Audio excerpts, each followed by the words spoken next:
इमरान खान ने साइफर की तहकीकात कराने की शर्त पर असेंबली में वापसी की पेशकश कर दी। हुकूमत पर 1100 अरब रुपए करप्शन के केसेस खत्म करने का इल्जाम। दोबारा हुकूमत में आने पर माजी की गलतियां ना दोहराने के अज़्म का इजहार।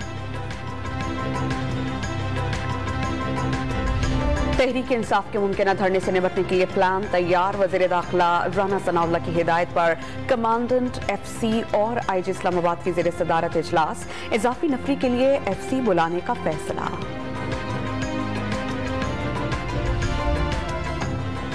मुमकिन लॉन्ग मार्च के दौरान पंजाब से विफाक को मदद न मिलने का इम्कान। वज़ीर दाखिला पंजाब ने पुलिस नफरी का मामला काबीना की मंजूरी से मशरूत कर दिया। मुशीर इत्तलात पंजाब उमर सरफराज चीमा विफाकी वज़ीर दाखिला पर इदारे तबाह करने का इल्ज़ाम। इंतखाबात को मुल्की मसाइल का वाहिद हल करार दिया।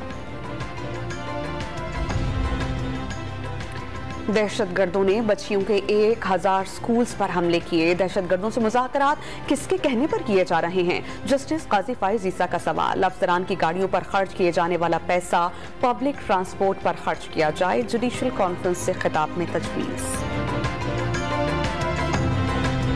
पाकिस्तान को मौसमियाती आफत का सामना है। वसाइल रखने वाले मुमालिक मदद के लिए आगे आएं। अमरीकी नशरियाती इदारे को इंटरव्यू में वज़ीर आज़म शहबाज शरीफ की अपील। मसले कश्मीर के हल और अफगान अमन अमल के लिए मुज़ाकरात पर जोर।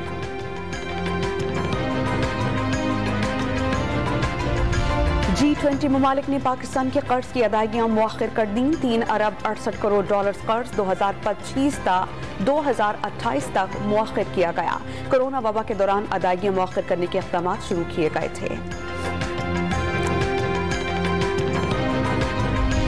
और पंजाब में डेंगू के मरीज सेहत इंसाफ कार्ड पर इलाज करवा सकेंगे। वज़ीर सेहत डॉक्टर यास्मीन राशिद का ऐलान।